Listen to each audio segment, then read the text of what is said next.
Abra sua Bíblia comigo em Êxodo capítulo 2. Eu já preguei algumas vezes sobre Joquebede, mas falando de uma outra forma. Mas eu quero trazer algo que está diferenciado do meu coração nesses dias.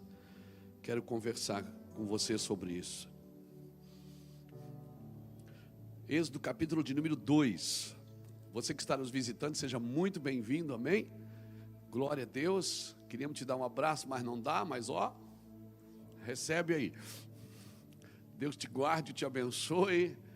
Vai ser um tempo bom, gente. Isso vai passar em nome de Jesus, amém? Vocês creem nisso? Vocês estão com esperança? Amém? A esperança é a promessa do futuro. Fica aí, não se perde não. Não, fica na esperança. Ah, pastor, mas a Bíblia... Hoje nós estávamos meditando sobre isso. O que está escrito na Bíblia, o que está acontecendo nesses dias, deve acontecer, pode acontecer ou tem que acontecer? Se está escrito, irmão, tem que acontecer. Amém? Tem que acontecer, não se amedronte. Você é um servo de Deus, uma serva de Deus, e você que não era, volte correndo. Amém? Você que estava longe dos caminhos do Senhor, esse é um bom tempo para fazer as pazes com o Pai. Amém, gente? Eu acho que a gente tem muita coisa boa para fazer, muita coisa que ainda não está em ordem, mas o Senhor está no controle de tudo. A ordem é de Deus. A nossa é a organização. A gente organiza e Deus ordena. A ordem sempre é de Deus. Às vezes a gente quer organizar tanto que Deus não pode mais pôr ordem naquilo que a gente está tão organizado. E às vezes Deus tem que desorganizar a nossa organização para a gente voltar para a ordem de Deus. Amém? Então vamos lá. Êxodo capítulo 2 diz assim: Foi-se um homem da casa de Levi e casou-se com uma filha de Levi. A mulher concebeu e deu à luz a um filho. Vendo que ele era formoso, guarda essa palavra, formoso. Vendo que ele era formoso, escondeu por 3 meses. Não podendo, porém, escondê-lo por mais tempo, tomou um cesto de junco e revestiu de batume e pinche. Então pôs nele o menino e largou entre os juncos à beira do rio. Sua irmã prostrou-se de longe para saber o que lhe havia de acontecer. E a filha de Faraó desceu para se lavar no rio, e as suas donzelas passeavam pela beira do rio. Ela viu o cesto no meio dos juncos e enviou a sua criada e o tomou. Abrindo, viu o menino. Ele chorava e ela teve compaixão dele e disse: Este menino é dos hebreus. Então disse sua irmã, a filha de Faraó: Queres que eu vá e chame uma ama dentre as hebreias que crie este menino para ti? Respondeu-lhe a filha de Faraó: Vai. Foi, pois, a moça e chamou a própria mãe do menino. Então lhe disse a filha de Faraó: Leva este menino e o cria, e eu te darei o teu salário. A mulher tomou o menino e o criou. Aleluia! Louvado seja Deus. Obrigado, Senhor, pela tua palavra. Essa é uma das histórias mais extraordinárias que a Bíblia conta, não é? Num tempo de caos, num tempo de dificuldade, nasceu Moisés.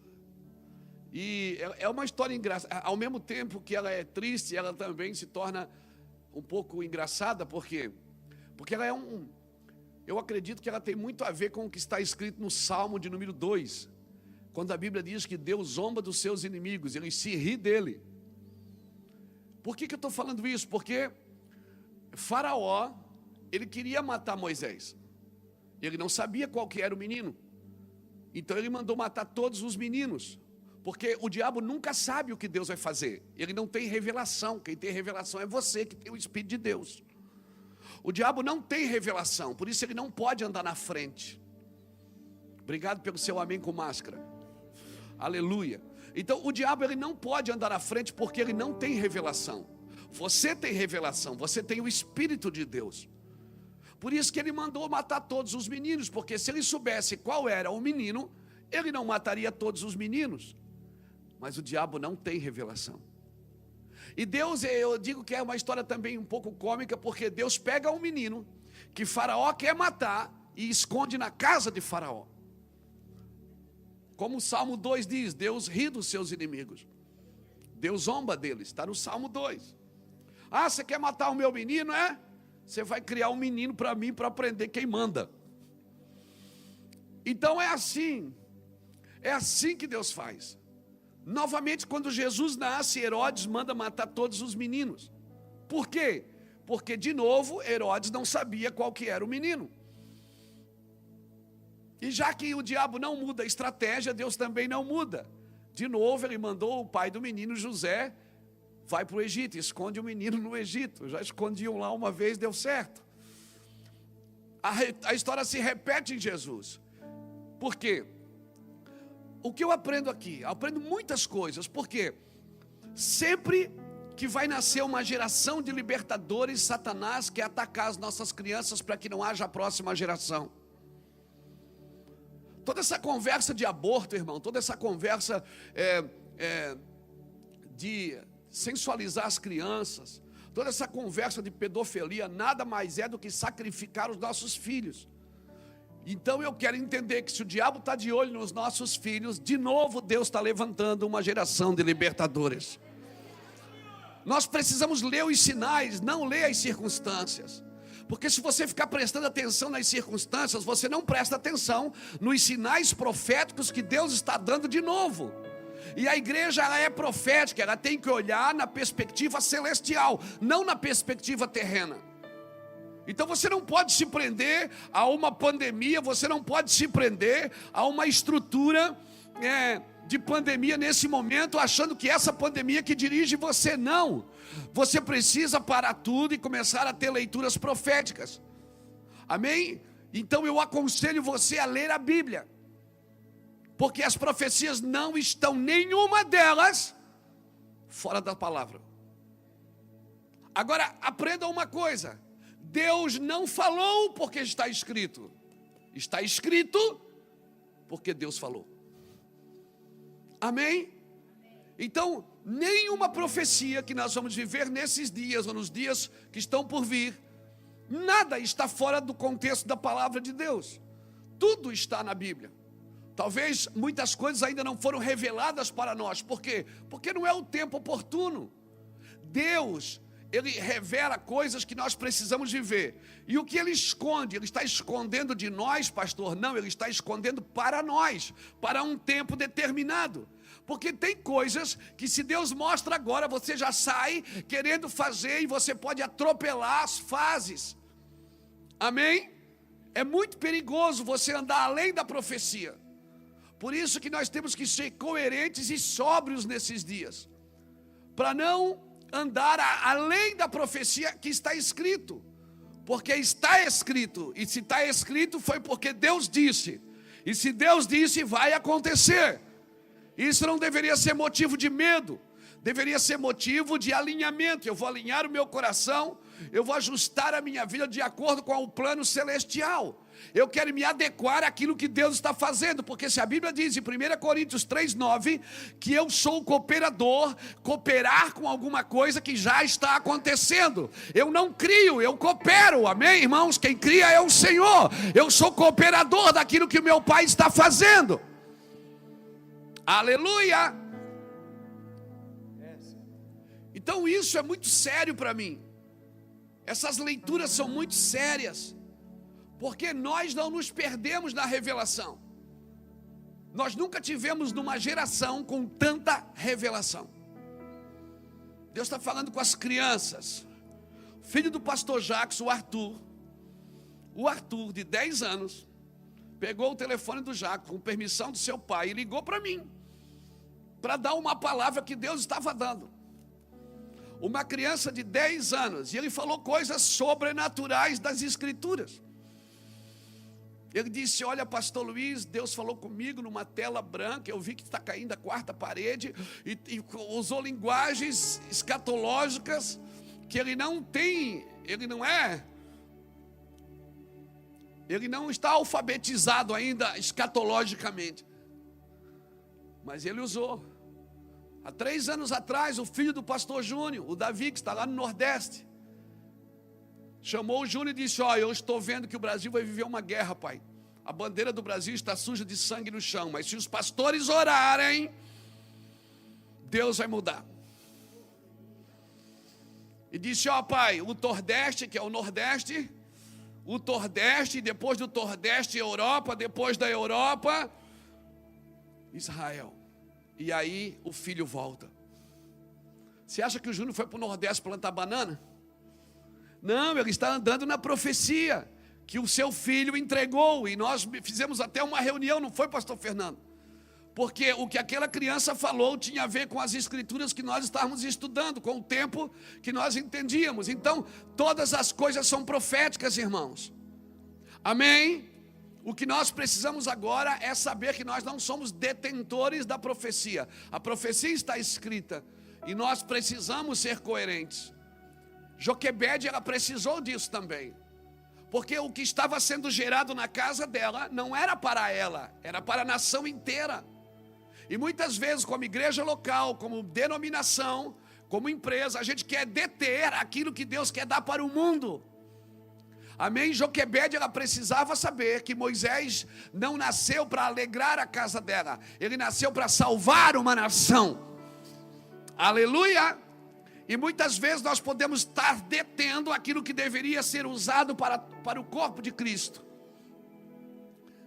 E a Bíblia diz aqui, esse texto aqui tremendo, porque a Bíblia diz que ela olhou e viu que o menino era o quê?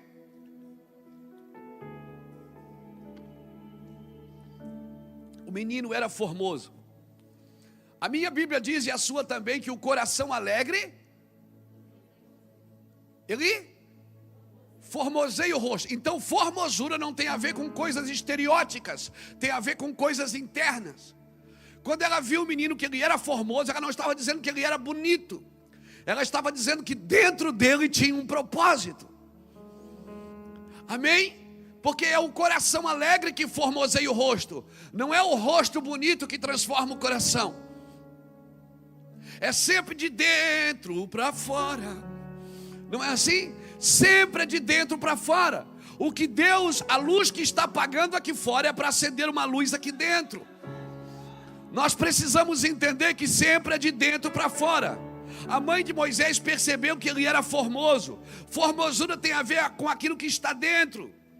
Tem gente feia que é bonita e tem gente bonita que é feia. Por quê? Porque formosura é algo interno. É algo que Deus constrói dentro do ser humano. Formosura só Deus pode ver. Por isso que a Bíblia diz assim, se teus olhos forem bons, todo o teu corpo vai ser abençoado. Ou seja, quando você olha com os olhos de Deus, você não tem que ver o estereótipo, você tem que ver o que tem dentro. Amém?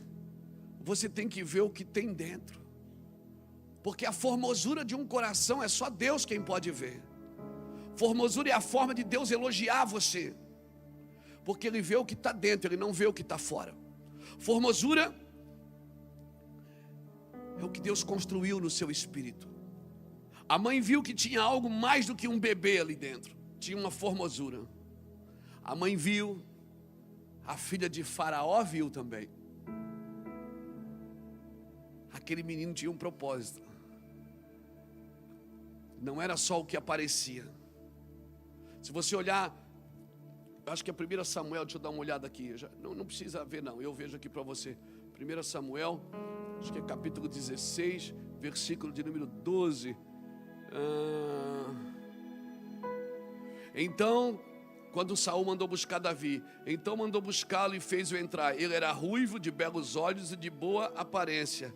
Disse o Senhor, levanta e unge. É este, quando Davi entrou na casa, a Bíblia diz que ele era ruivo, de belos olhos, ou seja, havia formosura. Os olhos são o que? A janela da alma, de belos olhos. Davi também nesse texto, Davi era formoso, pequeno, ruivo, de boa aparência, mas ele tinha belos olhos. Querido, quem diz que você é formoso não é seu espelho. Quem diz que você é formoso não é o espelho. é o Espírito, é o Senhor que diz que se você é formoso ou não. Amém?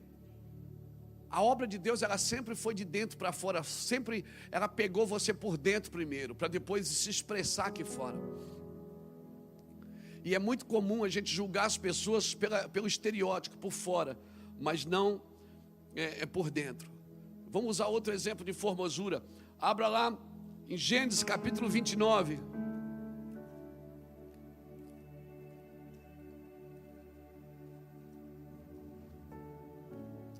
Gênesis capítulo 29. Olha que lindo isso aqui.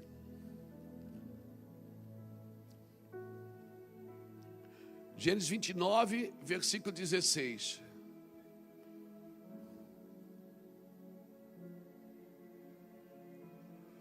Ora, Labão tinha 2 filhas, o nome da mais velha era Lia e o da mais moça Raquel. Lia tinha olhos fracos e semblante caído.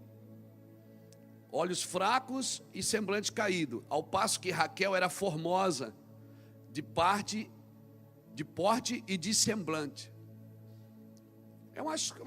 Assim, Deus estava dizendo que Lia era feia e Raquel era bonita. Era isso. Mas Deus é bonito até para chamar os outros de feio. Deus é lindo até para chamar de feio. Ele diz que, né, ele põe uma palavra bonita aqui. Ela era de semblante caído, né, de olhos fracos. O que é olhos fracos, irmão? Me explica, né? Deus está dizendo o seguinte: Labão tinha 2 filhas, era uma feia e outra bonita. Só que a feia era bonita e a bonita era feia. É isso que ele estava tentando dizer aqui. Tanto é que, olha aqui o versículo, olha o que diz o versículo 31. O versículo 31 de Gênesis 29. Quando o Senhor viu que Lia era desprezada, ele abriu a sua madre, mas Raquel era estéril. Ou seja, a bonita não gerou, mas a feia gerava.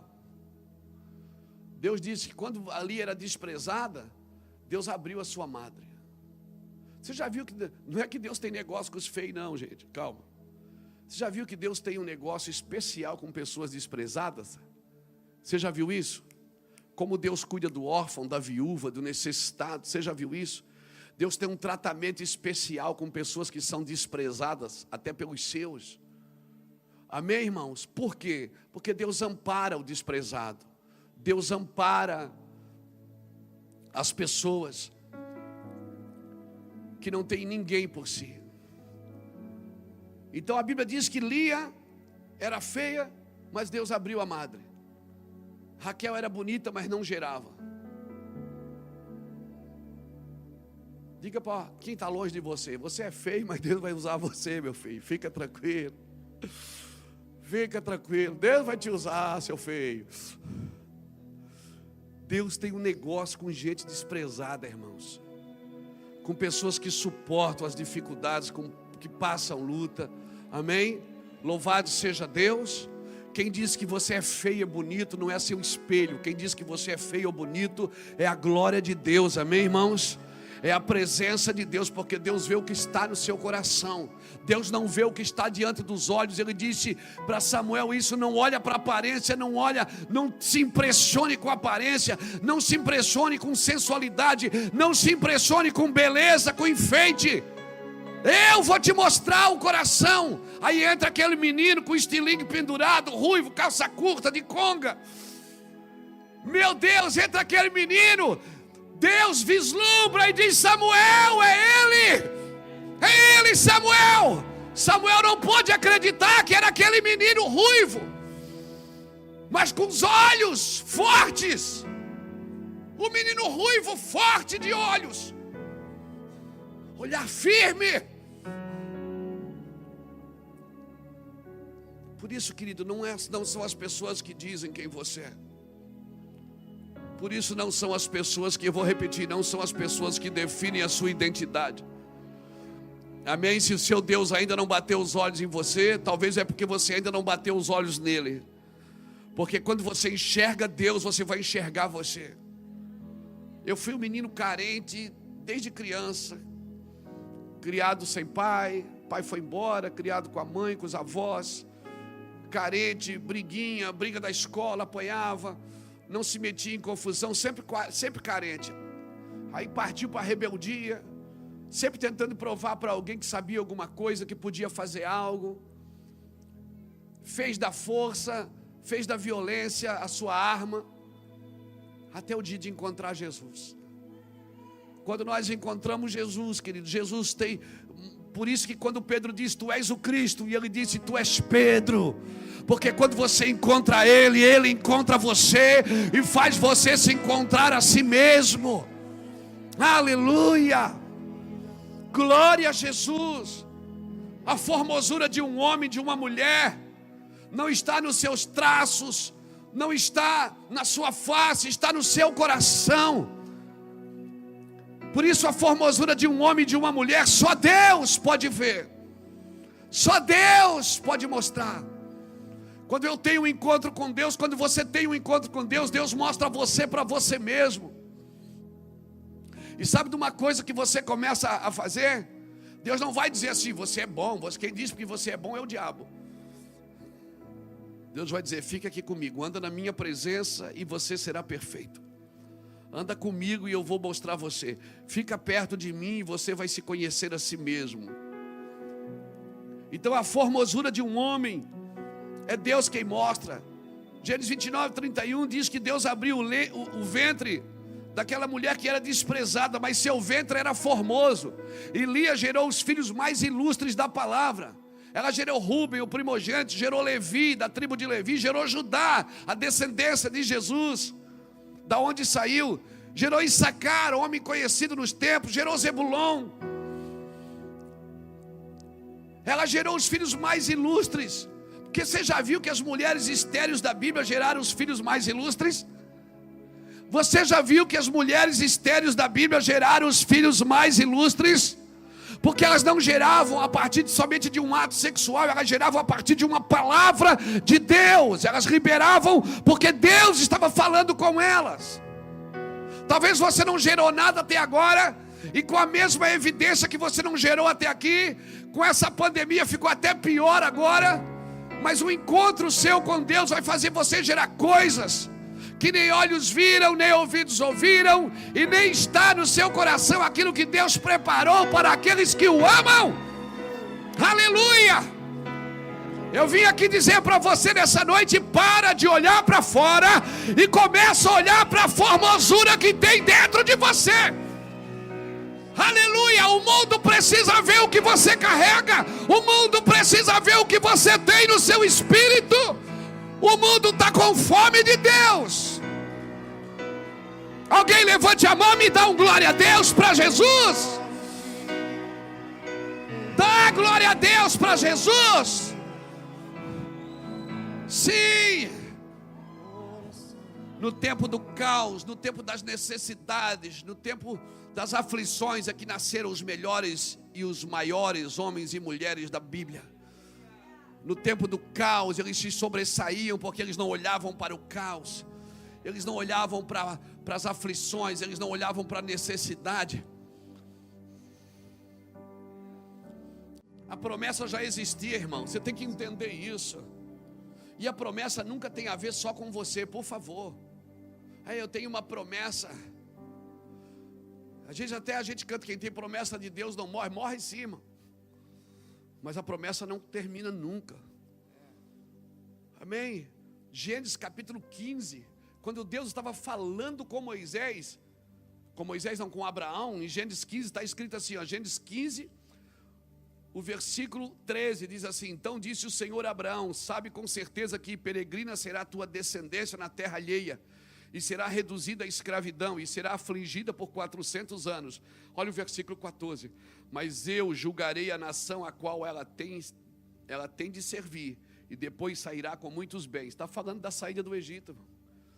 Deus falou para Abraão, no versículo 14 de Gênesis 15, ele diz, olha, vocês vão servir como escravos ali, vai ser um tempo difícil, mas depois eu vou julgar a nação que vocês têm que servir.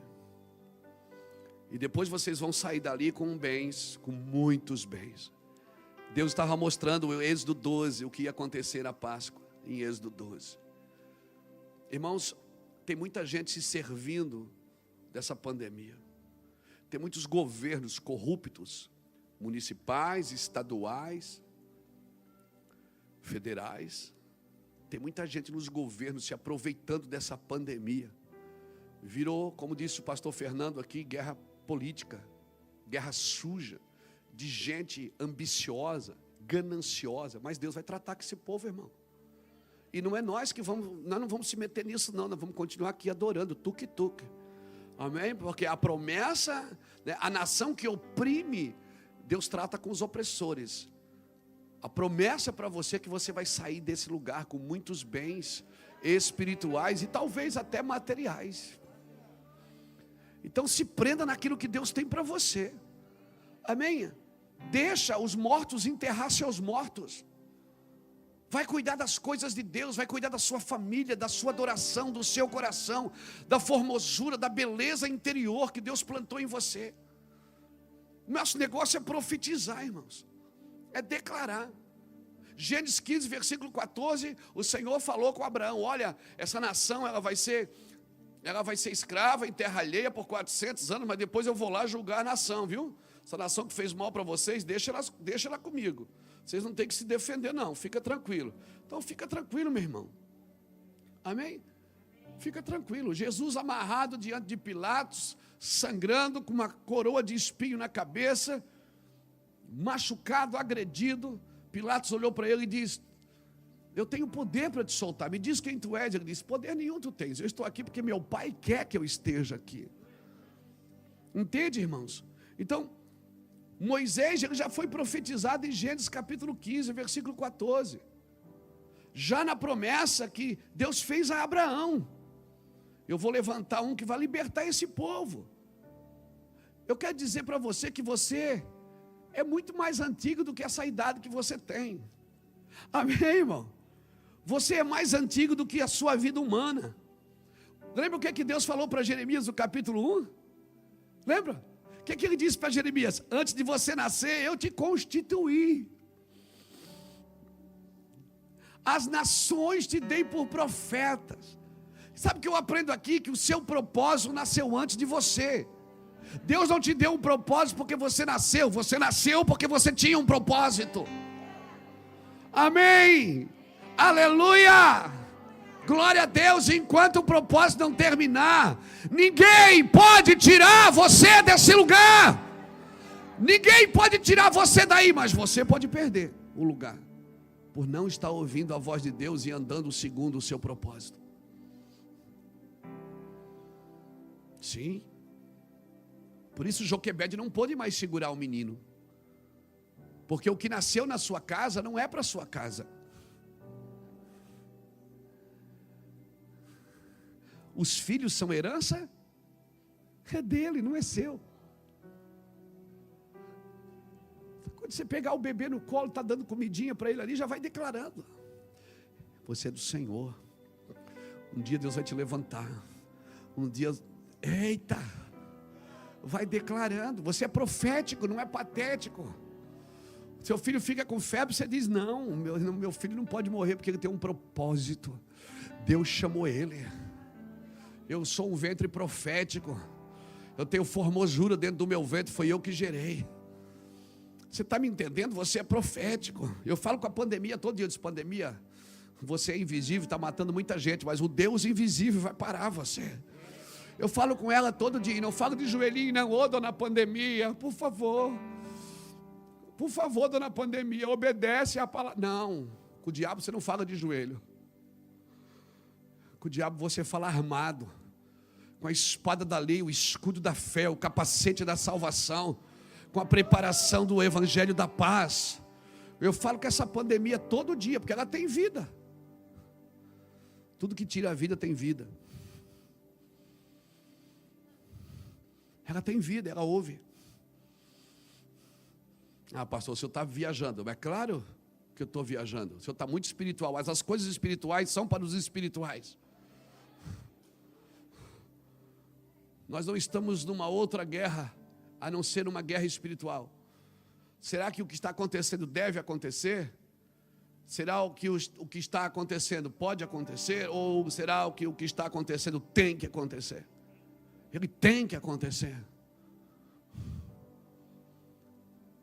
Fica esperto, igreja. Fica esperta.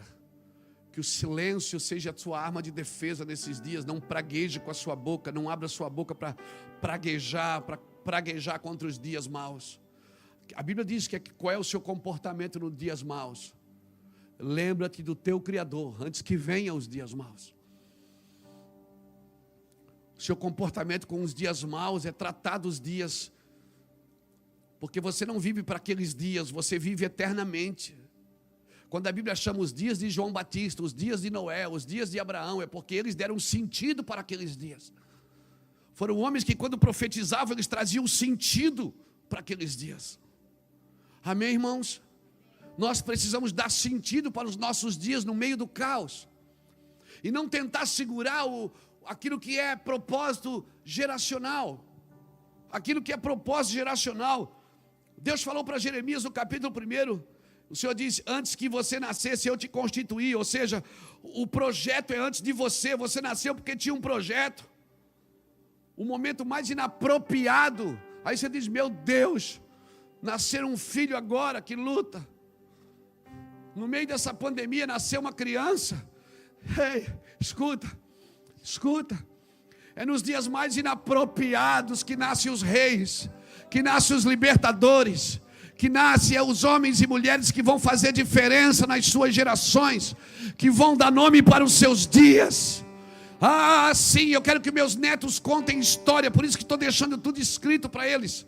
Tudo gravado, tudo escrito. Tudo gravado, tudo escrito. Eu deixo eles brincar no meu quarto de oração, mexer nos meus carrinhos, nos meus livros, para que eles cresçam dentro dessa comunhão. Eu quero ver meus bisnetos contando histórias dos dias do Luiz Hermínio, dias de pandemia, dias de dificuldade. Hoje nós contamos as histórias da Primeira Guerra, da Segunda Guerra, da peste bubônica, da febre amarela, da peste espanhola. E nós estamos aqui contando histórias que aconteceram. Nossos netos e bisnetos vão contar a história de 2020. Vão dizer, olha, a pandemia devastou o mundo. Pessoas perderam emprego, empresas faliram, mas Deus foi glorificado porque o povo começou a buscar mais a Deus. As igrejas cresceram. Sim, o cristianismo varreu a terra com a glória de Cristo. Aleluia! Eu quero ver eles contar essas histórias como nós contamos as histórias do meu avô foi um homem que serviu a guerra. Eu ouvi já ele contando histórias sobre a guerra.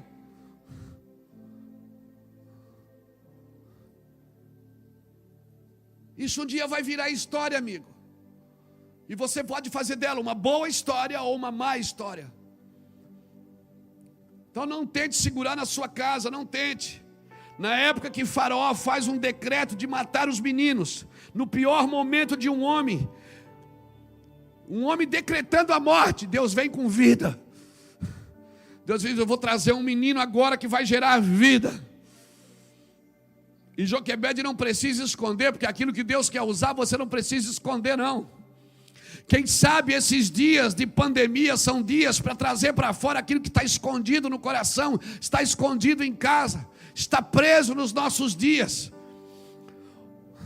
Por isso que quando Deus chamou Abraão para fazer uma promessa, Deus diz, Abraão, olha para o céu, conta as estrelas, vê se tu podes contar. Era de dia, não era de noite não, era de dia. Se não dá para contar estrela de noite, que já tem estrela, agora imagina de dia, que você não está vendo nem as estrelas, e Deus manda você contar. Depois ele diz, conta as areias do mar, vê se tu podes. Porque Abraão olha para o céu e olha para a terra. O dia que estiver tudo bem, a palavra vai valer a pena. Mas o dia que estiver tudo ruim, você não pode olhar para as areias do céu. Você tem que olhar para as estrelas do céu, para as areias da terra. Você tem que olhar para as estrelas do céu.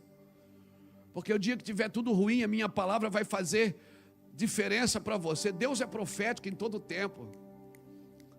A palavra Abraão, ela significa pai da altura. E a palavra Abraão significa pai de uma multidão. Por que Deus mudou o nome dele antes de dar algum filho para ele? Para as pessoas profetizar para ele, passar por eles: Pai do Senhor, Pai de uma multidão. Pai do Senhor, Pai de uma multidão. E ele não tinha filho. E Deus disse: vou mudar seu nome, Pai do Senhor, Pai de uma multidão. E até o dia que Abraão mesmo não pôde, ele disse: Senhor, na minha casa só tem esse velho Eliezer. E o Senhor diz que o pessoal me chama de pai de uma multidão. Que luta é essa? Ele diz: mas é das tuas entranhas que eu vou tirar. É das tuas entranhas. Já passou pela sua cabeça que Deus pode tirar de você a solução para a sua família nesses dias? A solução para a sua nação já passou? Não, não passou. Você crê? Então levanta a mão. Eu declaro em nome do Senhor Jesus que Deus vai te dar ideias sobrenaturais, vai te dar estratégias sobrenaturais de você tratar com os seus. Amém? Em nome do Senhor Jesus, não vai faltar pão na sua mesa, não vai faltar sorriso nos seus lábios, não vai faltar formosura na tua face, em nome do Senhor Jesus, nesses dias, amém? Deus vai ser glorificado na sua vida, por favor, faça isso. Deus vai ser glorificado. Aleluia. Todo projeto de Deus só pode ser controlado por Deus, irmãos. Ou seja, nós não podemos mais esconder o menino. Joquebede escondeu. Imagina quando passava um guarda na frente, procurando os meninos para matar, e o menino chorava, ela metia a mão na boca do menino e segurava a boca do menino: não chora, menino. E a Bíblia diz que ela não pôde mais esconder. Porque todo projeto de Deus só pode ser controlado por Deus, não pode ser controlado por você. O problema é que às vezes Deus fala com uma pessoa e ela quer controlar a profecia. Ela quer controlar a condição que Deus quer mover. Ela quer barganhar com Deus. Não, Senhor, tudo bem, eu recebo o que o Senhor está me falando, mas tem que ser assim. E se não bastasse isso, muitos púlpitos ensinam as pessoas a fazer prova com Deus. Deus não precisa ser provado, Ele é fiel e justo. Quem precisa ser provado é nós que precisamos ser provados na nossa fé. Amém, irmãos? Você não pode controlar o projeto de Deus, porque se você tentar controlar o projeto de Deus, você vai causar muito problema. Quem causa esse problema é você mesmo. Se você tentar controlar, cada um dará conta de si mesmo.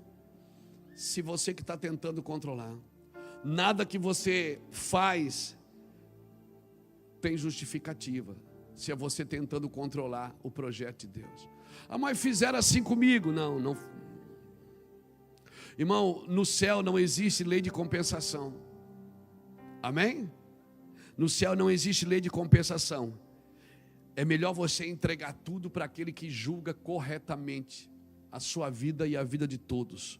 Você não pode controlar o projeto. Então, o meu recado para você nessa noite, mãe,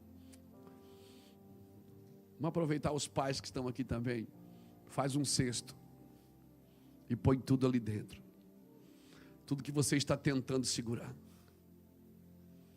põe ali dentro e solta no rio. Sabe o que significa soltar no rio? Deixa o destino que Deus preparar. Amém? Deixa o destino que Deus preparou. Provérbios 21 diz que o coração do rei, versículo 1 diz que o coração do rei é como um rio, que Deus inclina para onde quer. Põe no rio, querido. Não tenta. A gente faz plano para a vida, faz projeto de vida, aí Deus vem, as coisas mudam no caminho. No caminho as coisas mudam. Aí você fica assim: eu estou meio frustrado porque eu esperava uma coisa. O que é frustração? É você esperar um resultado que não veio. Agora, sabe quem é que mais frustra você? Não é o diabo, é Deus. Deus é perito em frustrar a gente. Para quê? Para nos trazer de volta para uma realidade. Porque Deus não quer a gente vivendo na imaginação. Deus não quer viver a gente vivendo na ilusão. Deus quer a gente na realidade dos fatos, ainda que isso cause dor na minha casa. Por isso a Bíblia diz que é melhor ir na casa de luto do que na casa de festa, porque na casa de luto o homem pondera o seu coração. Eu estive visitando um homem essa semana que a sua esposa se suicidou. Que palavra você dá para um homem que perdeu sua esposa e deixou uma criança de 13 anos, um jovenzinho? Eu chorei muito naquela casa, mas chorei com aquele homem. Porque eu sei que agora Satanás vai tentar culpá-lo, vai tentar condená-lo. E talvez daqui a pouco a gente tenha 2 suicídios e não um.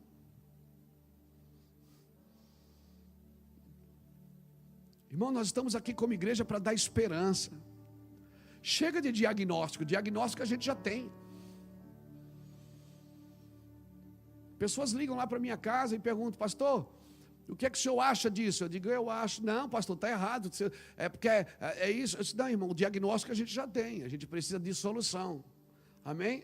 Você chega no médico doente, já com o exame na mão, que está doente, não adianta o médico dizer, pegar o exame e dizer: ó, você está doente. Ele já sabe, você já viu o exame. O que ele vai sugerir agora? Uma solução para isso. Então nós já temos o diagnóstico, irmãos. Brasil, corrupção. Política, corrupção. Igreja desviada. Meu Deus, tudo isso não precisa falar mais, a gente já sabe. O que a gente vai fazer agora para mudar isso, irmãos? Vamos fazer reuniões de oração para mudar isso? Vamos levantar jejuns para mudar isso? Vamos mudar o nosso comportamento como filho, como pai, como marido, como esposa, como patrão, como empregado? Ou nós vamos continuar dizendo: está tudo errado, mas eu estou nesse lugar que está tudo errado. E o que eu posso fazer para mudar isso? O que eu posso fazer? Qual a ação? Como eu vou reagir a isso? Eu já tenho diagnóstico. As profecias me dão todo o diagnóstico. Quem estuda as profecias, quem estuda Apocalipse, já sabe o que está acontecendo. Agora, o que a gente vai? Vou todos os dias na live, todos os dias no culto, falar dos diagnósticos? Não. O que Deus espera é que a gente corresponda e dê uma resposta e se torne alguém autêntico nesses dias, que Deus possa contar para os próximos dias. Aleluia. O que vamos fazer a respeito disso? Irmão, tudo que é colocado no rio entra no curso de Deus. Se você quiser continuar controlando os projetos de Deus, é só luta, é dor, é sofrimento. E saiba, não coloque ninguém nesse cesto. Ah, vou colocar Moisés. Não, coloca você aí. Entra você aí nesse cesto. Porque antes de Joquebede botar Moisés no cesto, ela teve que abrir mão dele. Ela teve que abrir mão, é o filho que nasceu. 3 meses ela pensou: é melhor eu soltar do que ele morrer aqui em casa. É melhor eu soltar. Pensa para uma mãe pegar uma criança, botar dentro de um cesto, soltar no meio aos juncos, no Nilo. Ah, meu Deus.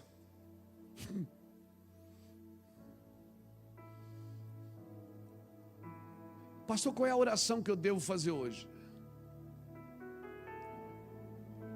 A minha oração coletiva é uma só: Senhor, desperte o Brasil para orar. A minha oração tem sido: desperte o Brasil para orar.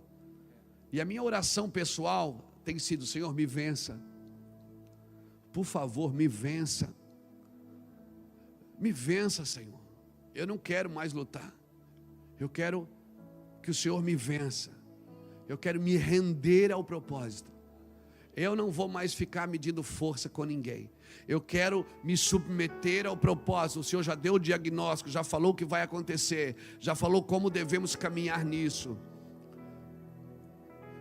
2 Crônicas, capítulo 7, versículo 13 diz: quando eu cerrar os céus e não houver chuva, quando eu enviar os gafanhotos para que consumam os produtos da terra, quando eu enviar peste no meio do meu povo, é o Deus que está falando isso, não é o diabo. Ele disse: o meu povo, versículo 14, que se chama pelo meu nome, ou seja, que dizem que é meu povo, se eles se humilharem, orarem, buscarem a minha face e se converterem dos seus maus caminhos. Você vê bem que tem que se humilhar, orar, se converter dos maus caminhos. Ele não falou só ir à igreja. Ele não falou o que eu tenho que fazer. Ele disse: quando eu fizer isso, vocês têm uma coisa para fazer. É mudar. Mudar o seu comportamento. E não é os outros, é você. Alô? É você que vai dizer, Deus me vença. Não adianta você orar pelo outro agora, dizer, Deus abençoa, não, abençoa eu agora. Transforma a minha vida. Uma oração intercessória para os outros, mas um clamor, eu preciso clamar por mim e pela minha casa. Senhor, muda a minha vida. Não me deixa fazer algo errado, não me deixa andar além das profecias, não me deixa andar acima do Senhor, não me deixa, querido. Tudo que é colocado no rio vai entrar no curso de Deus, amém? Se você nasceu por causa de um projeto, e se o projeto nasceu primeiro do que você é que precisa entrar no projeto, e não o projeto entrar em você, amém? Se a minha Bíblia diz, o Salmo 139, o verso 16, que no seu livro ele escreveu sobre mim sem que nenhum dos meus dias existisse. Se ele fez um projeto para mim, eu não tinha nem nascido ainda. Então é eu que tenho que entrar no projeto, não o projeto que tem que entrar em mim. Então a minha oração tem sido, me vença para que eu possa viver a tua vontade. Na tua vontade tem fartura de dias. Na tua vontade tem fartura de pão. Na tua vontade não tem, eu não vou cochear em dois pensamentos. Na tua vontade eu vou fazer a tua vontade. Então a nossa oração, irmãos, tem que ser essa nesses dias. Amém? Até quando você vai querer pagar a conta do seu chamado para que ele continue sendo seu? Não é você que pagou essa conta, querido. Amém? Quando ela soltou e mandou a filha Miriam ir atrás. Minha filha Miriam era mais velha, Arão, Miriam. Ela disse, vai ver onde é que esse cesto vai parar. Miriam ficou espiando, e bem aonde ela soltou, né? Alguém diria que é coincidência, alguém diria que é coisas do destino, eu diria que é coisas do coração de Deus, que acontece para a gente que está atenta ao que Deus está fazendo. Ela soltou nos juncos, Miriam ficou escondidinha ouvindo e vendo. De repente a filha de Faraó está tomando banho com as suas servas, com as suas criadas, com as suas donzelas. Ela vê um cesto, ela diz, vai, pega aquilo lá para mim, lá tem um negócio lá. Quando ela abre o cesto, o menino estava chorando. Eu acho que Deus beliscou o menino para ele chorar. E disse, chora menino, chora para nós. E ela se afeiçoou pelo menino, ela gostou do menino. E ela disse, esse menino é dos hebreus. A Miriam, que não era bobinha, não era nada, ela congregava no Mevan. Ela percebeu que a filha de Faraó gostou do menino. Ela já veio com a mãozinha levantada, disse, tia, eu sei de uma mulher que pode cuidar desse menino para a senhora. Ela diz, amor, você sabe? Sei. Vai buscar ela para mim. Ela correu em casa e disse, mãe, vou lá que Deus abriu uma porta. Mãe, vão lá que Deus está fazendo a obra. Aí Joquebede entra na sala. Quando entra na sala, vê o cesto e já vê o menino no colo da filha de Faraó. Joquebede diz, ai meu Deus, é o meu menino. E a filha de Faraó disse, olha, essa menina falou que você podia criar esse menino para mim. Ela disse, sim, claro, com certeza. Ela disse, olha, faz o seguinte, ó, leva um dinheirinho, passa ali no mercado, compra Mucilon, Neston, Leite Ninho, compra uma mamadeira da Johnson & Johnson, compra uma chupeta da boa, leva o menino para fazer exame, trata bem o menino. Todo mês você vem buscar a oferta aqui que eu vou te abençoar para cuidar desse menino. Você vai cuidar, mas ó, lembra que ele é meu. Eu fico imaginando que a filha de... Deixa eu raciocinar um pouco aqui, irmão. Como diz um amigo meu, o pastor Djalma Toledo, a minha imaginação santificada. Deixa eu imaginar um pouquinho. Eu fico pensando que Joquebede pensou assim, o menino não é meu nem teu. O menino é do projeto de Deus. Fica tranquila. Joquebede volta com o menino para casa. E agora com dinheiro no bolso. E agora o guarda passa na frente, ela diz: pode chorar, meu filho, nós estamos na benção. Ninguém mais vai fazer mal para você, meu filho. Amém? Sabe por quê? Porque você entrou no projeto de Deus. E porque você entrou no projeto de Deus, 1000 cairão do seu lado, 10.000 à sua direita, mas você não vai ser atingido. Somente com os seus olhos tu contemplarás o que Deus irá fazer. Alguém levanta a mão, dá um glória a Deus de máscara. Glória a Deus. Então solta tudo hoje. Libera tudo. Ela soltou o menino deu a volta e voltou para a casa dela. Porque tudo que você soltar agora vai voltar para sua casa. Ei, não, você não entendeu. Tudo que você soltar agora vai voltar para sua casa. É no tempo do caos que você tem que soltar tudo, porque vai dar a volta e vai voltar para sua mesa. Vai voltar para o seu celeiro. É verdade, é no tempo do caos. Eu nunca dei tanta oferta como eu estou dando nesses dias, pastor Fernando. Daqui a pouco acaba o meu dinheiro, eu vou pedir para o Reuel. Eu estou dando oferta, assim, acabou. Estou dando oferta. Por quê? Porque eu sei que esse é o melhor tempo para semear. Eu não posso reter nada em casa, porque tudo que eu estou dando agora vai dar a volta e vai voltar para minha casa. Tudo que eu estou soltando vai dar a volta e vai voltar para o meu ministério. Tudo que eu estou liberando agora vai dar a volta e vai voltar para a nossa casa. Você está me entendendo, igreja? Aleluia!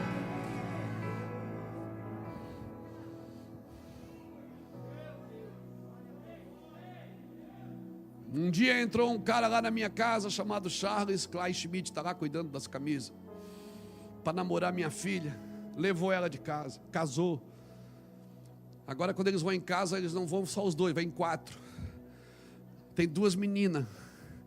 Com o Anderson a mesma coisa, com a Pamela a mesma coisa. Quando você solta, amém? Quando você solta, quando você libera, quando você ministra com os seus filhos, quando você não tenta prendê-los, mas você segura. Libera bênção sobre a vida deles, mãe. Amém? Eu estou pregando para as mães, porque se Joquebede não tivesse entendido que o menino era propósito para a nação, ela tinha prendido o menino em casa e ele estava correndo o risco de morrer. Solta o menino, gente. Amém? Amém? Solta o menino.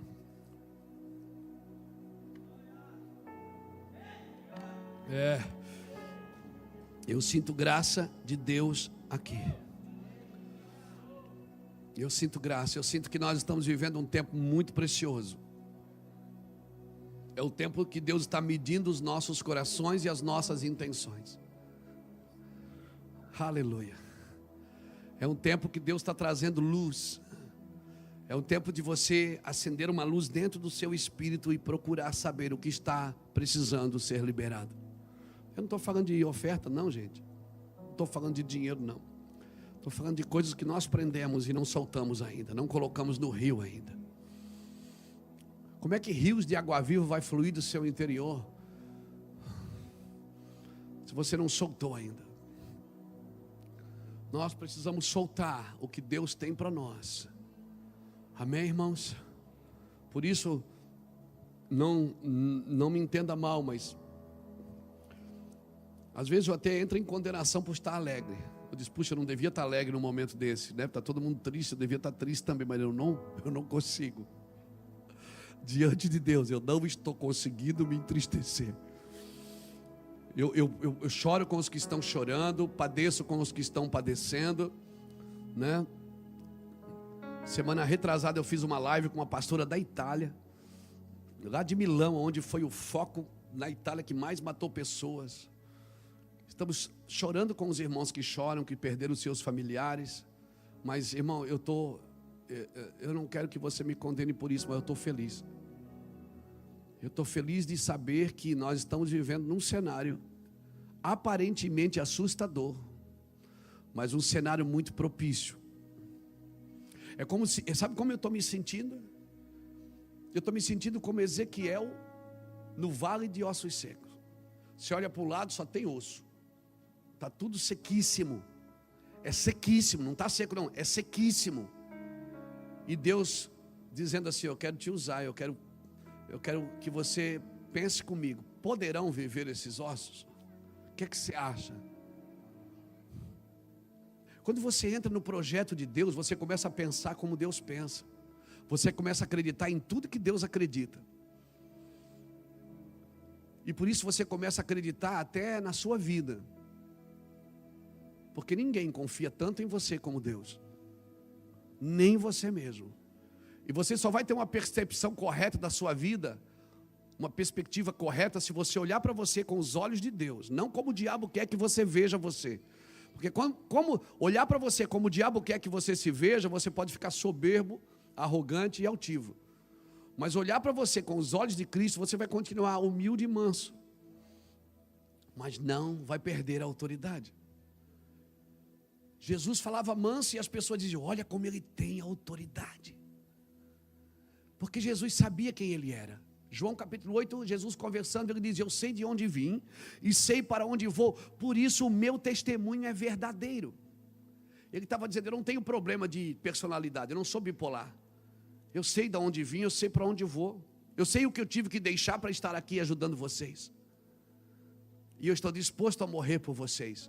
E ninguém vai me matar, eu que estou disposto a morrer. Irmãos, quando você entende quem você é, você já não briga mais por uma posição, por uma condição.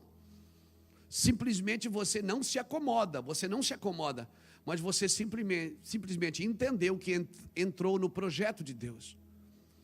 E no projeto de Deus, você não pesca o peixe que pula dentro da rede. No projeto de Deus não tem muito esforço, não é por força e não por violência, é pelo meu espírito. No projeto de Deus as coisas são leves de carregar. No projeto de Deus, a notícia boa, ela vai gerar alegria no seu coração, e a notícia ruim vai gerar esperança no seu coração. Quando você entra no projeto de Deus, você vai se mover no Espírito, não mais nas circunstâncias. Essa semana eu falei na live sobre Atos 27, quando Paulo disse: olha gente, o navio vai afundar, mas ninguém vai se perder. Você já percebeu, parou para pensar que Deus pode estar afundando alguns navios para salvar as pessoas? Já pensou nisso? Será que você não estava perdido e eu não estava perdido? Pastor, mas você é pastor. Não, será que às vezes a igreja pode crescer mais do que o coração do pastor? Tudo que você faz não pode ser maior do que você. O dia que a sua empresa crescer mais do que o seu coração, você vai trabalhar para ela, não ela mais para você.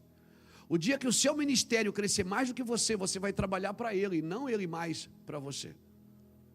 Você vai servir estruturas, não vai servir mais o propósito. Amém? Noé construiu uma estrutura para salvar a sua família, até o dia que Deus disse: chega, Noé, agora pode sair da arca. Acabou, Noé. Tem gente que não sai da arca, ele se prende na arca e diz: não, foi eu construir 100 anos de trabalho, foi Deus que mandou, eu não vou soltar. Deus diz: Noé, o seu maior trabalho não é construir uma arca, é reconstruir o planeta. Não é, o seu maior trabalho não foi construir uma arca. O seu maior trabalho, Isermine, não é levantar o Mevan, é reconstruir o mundo. O seu maior trabalho não é levantar uma empresa, é reconstruir a cidade. As estruturas têm que servir a gente, irmãos, não a gente as estruturas. Homens se matam por terras, por cadeiras, por estruturas, porque não entendem que o que eles são é muito maior do que aquilo que eles fazem. Jesus não morreu por coisas, Jesus morreu por pessoas. A terra já era dele, quem se perdeu foi o homem, e por isso maldita se tornou a terra por causa do homem. mas bendita a terra pode se tornar também por causa do homem. Deus não morreu por coisas.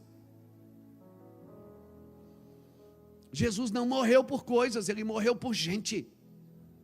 Amém, irmãos? Todo homem que bota as coisas na frente de gente, são homens que não deveriam estar no governo. Nem judiciário, nem executivo, nem legislativo, e muito menos eclesiástico. Homem que coloca templos acima de templos. Deus está nos dando uma chance de recuperar aquilo que se havia perdido. Deus está nos dando uma oportunidade de voltar e dizer: Senhor, me vença, eu quero voltar para o propósito. Eu não posso continuar sem o propósito.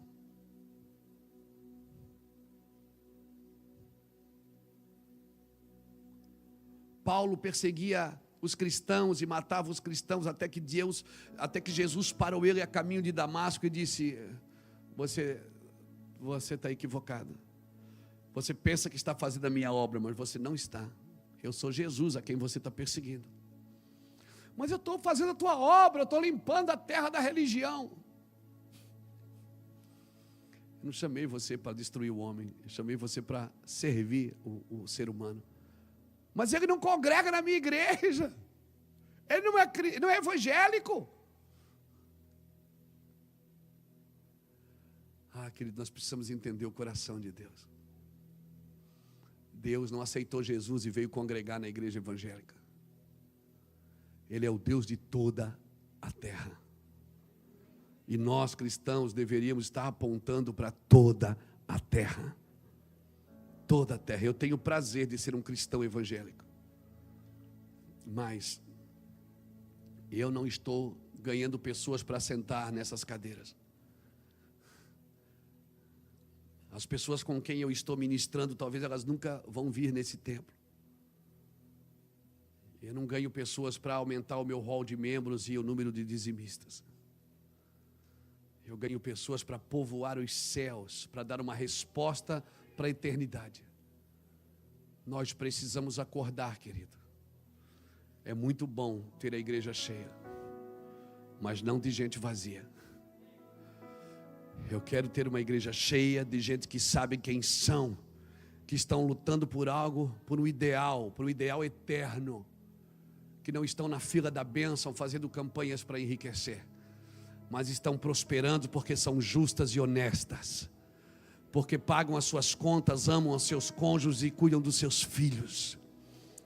Nós estamos preparando pessoas para viver os próximos dias. Quem vai cuidar das pessoas que vão vir para cá depois da pandemia, irmãos? Quem vai cuidar delas? Quem está sendo preparado para cuidar delas agora? Quem vai ter paciência com as pessoas? Hein? Que virão com as suas idolatrias, com seus vícios. Quem? O que você vai dizer para ela? Compra uma saia maior? Deixa o seu cabelo crescer? Não, isso não adianta mais. Você tem que dizer para ela: coma essa palavra de dia e de noite, medita nela. Então farás prosperar o teu caminho e serás bem sucedido. Anda na presença dele, medite na lei de dia e de noite. Você vai dizer para ela: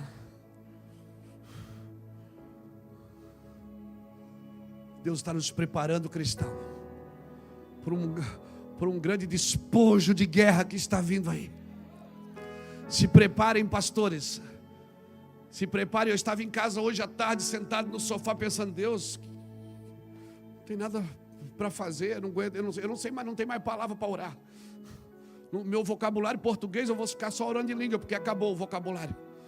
Eu não tenho mais livro para ler. Eu não sei mais, eu já li a Bíblia toda que está caindo os pedaços, tantas vezes está caindo, ela está desmontando a minha Bíblia. Aí eu fico em casa dizendo: Deus, parece que acabou tudo. Deus diz: não, prepare o seu coração, prepare as suas mãos, prepare a sua mente, prepare os seus olhos, prepare o celeiro, prepare o cesto, porque tem um despojo de guerra, de gente que me ama, mas não me achou ainda, e vão procurar vocês, vão bater nas igrejas. Espera, filho, espera. Sim, não coloque regras sobre regras, preceitos sobre preceitos, mas as ame, as puxe pelas mãos, tire elas desse lugar. Se prepare, eu estou queimando o coração de vocês com o meu amor.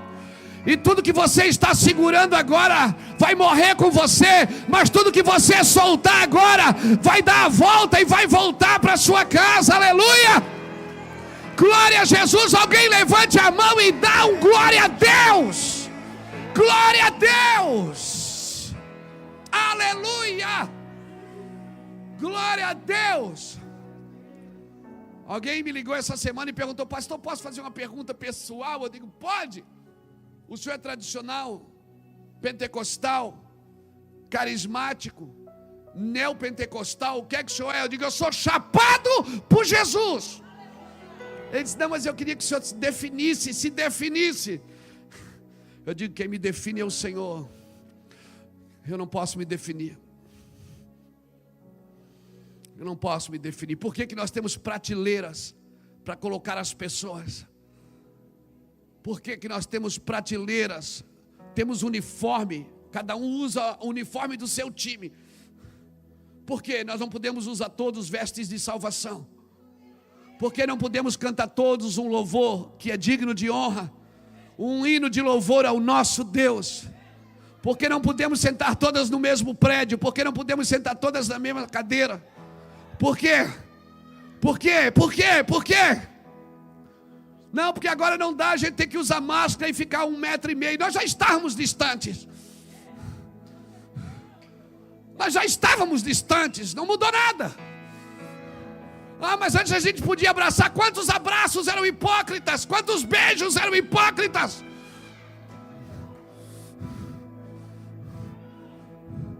Deus só está tentando converter o coração da gente. Mas agora tem que usar máscara. E quantas máscaras nós já usamos?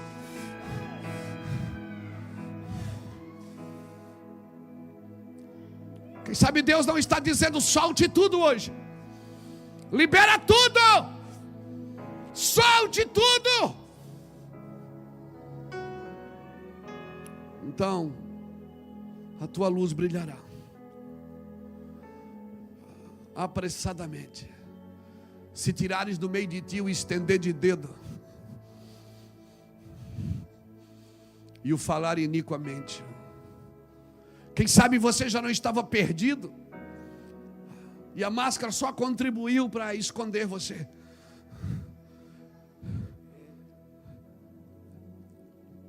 Quem sabe o próprio Deus está facilitando para a gente. É melhor vocês ficarem assim, porque o ajuntamento de vocês não me celebrava, não me adorava. Ei, gente, eu vou dar um conselho de pastor, de seu amigo, de um pai. Volte para casa, entra no teu quarto, fecha a sua porta, chore como uma criança, diga: pai, me vença, por favor. Pai, me vença, eu quero ter o seu coração, pai. Eu não quero mais orar porque eu tenho que pregar de noite. Eu não quero mais ir na Bíblia porque se alguém perguntar eu tenho que responder. Não, eu não quero mais orar como um pregador, como um apóstolo. Eu não quero mais que as pessoas me chamem de apóstolo ou de pastor. Eu quero simplesmente que elas digam: ali vai um servo de Deus, um ungido do Senhor, alguém separado para mim. Quem sabe Deus não está dando uma forcinha para a gente.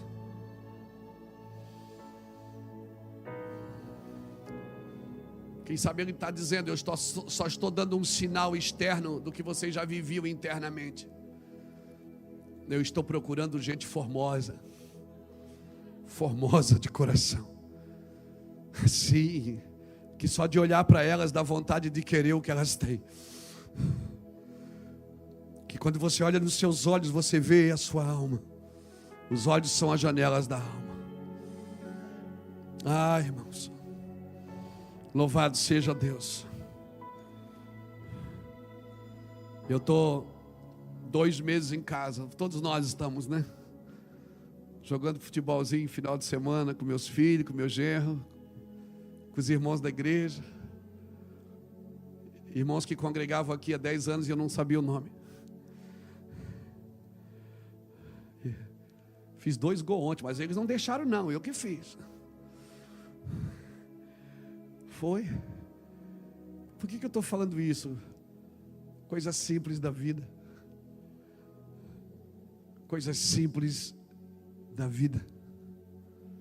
Eu não quero ser famoso, eu não quero mais pregar em ginásio, em estádio.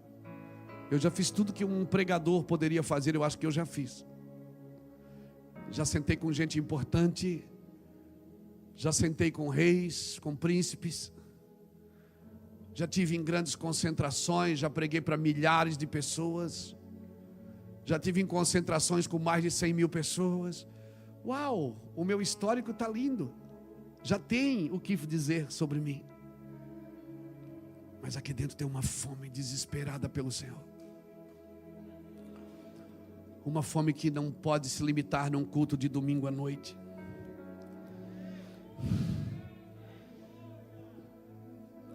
Que não pode se limitar em 3.500 pessoas que congregam nessa igreja e às vezes se levantam porque não estão gostando do que estão ouvindo. Às vezes vão mudar de igreja porque o ar-condicionado não gelou, ou porque o pastor não comprou o que deveria comprar para a igreja, antes ele enviou o dinheiro para a África. Nós estamos desviados, e o Senhor, pela sua rica misericórdia, preparou um tempo para a gente ficar em casa, para olhar para a esposa e dizer: uau, amor, eu amo você, como você está linda hoje. De ver ela trocar de roupa, às vezes 2 vezes por dia, só para você reparar. Obrigado, Deus, por chamar minha atenção. Obrigado, Deus, por ver meus filhos, minhas netas. Obrigado, Deus, por poder compartilhar do seu amor. Obrigado, Deus, por poder desfrutar da casa que o Senhor me deu, que eu já moro há 3 anos e eu nunca tinha percebido alguns detalhes dela. Porque eu passei mais tempo em hotéis, na casa de pastores, do que na minha própria casa. Obrigado, Deus, porque eu amo a minha casa. Obrigado, Deus, porque eu não tenho só uma casa, eu tenho um lar. Obrigado, Deus, porque agora eu sinto o gosto do tempero. Obrigado, Deus, por perceber que aquele prato foi feito para mim. Ei, Deus está chamando a sua atenção, igreja brasileira, empresário brasileiro, Deus está chamando a sua atenção. Eu te enriqueci, te prosperei. Você comprou suas mansões, suas lanchas, seus navios, seus carros importados, e você esqueceu da minha obra. Quem sabe Deus não está falando com você aí em casa. Quem sabe Deus não te prosperou para você salvar as crianças, para você construir um hospital na África, na Índia. E você comprou uma casa de campo que talvez você vai lá uma vez no ano e fica 2 dias. E quem sabe Deus parou você para você entender o valor do dinheiro. Quem sabe Deus não parou você para você medir que você estava servindo a 2 senhores. Eu sei que essa palavra não é para todos, irmãos. Mas quem sabe Deus não está fazendo isso. Quem sabe você não perdeu o emprego, porque todo dia quando o relógio despertava você praguejava: inferno, tem que ir trabalhar de novo. Quem sabe Deus não está alinhando o nosso coração para a gente prestar atenção nos pássaros que chegam na janela para cantar, nas flores que nasceram no nosso jardim, a gente não percebeu. Alguém que percebeu, deu mais valor para ela, colheu ela e levou.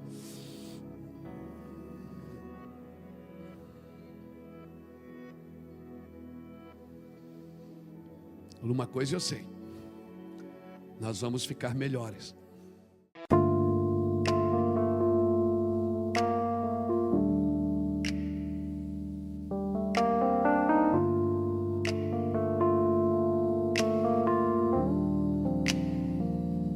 The city lights are fading out beneath this heavy sheet.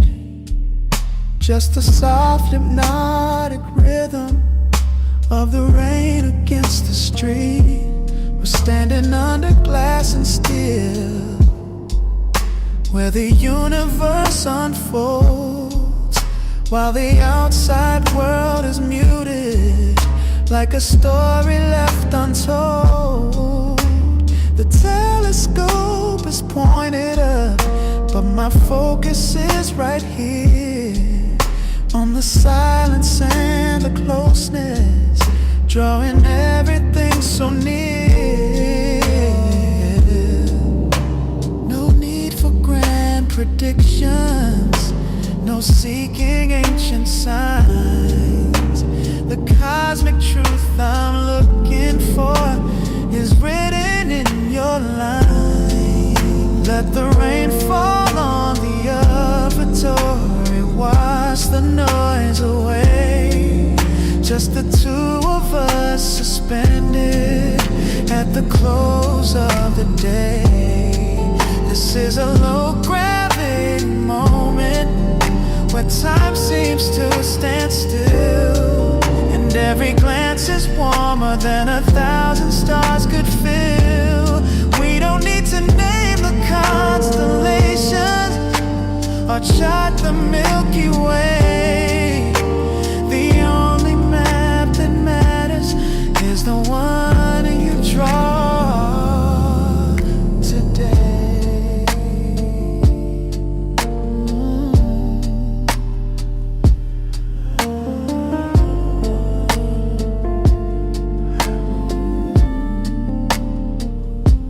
I used to think the deepest star was found in distances so far, searching for a meaning on some cold and distant star. But the real infinity is here, reflected in your eyes, a gentle, perfect clarity without the need for lies. The dampness lingers in the air, the scent of quiet earth, and in this calm, unhurried space, I realize my worth. No need for grand predictions, no seeking ancient signs. The cosmic truth I'm looking for is written in your line. Let the rain fall on the observatory, wash the noise away. Just the two of us suspended at the close of the day. This is a low gravity moment where time seems to stand still, and every glance is warmer than 1,000 stars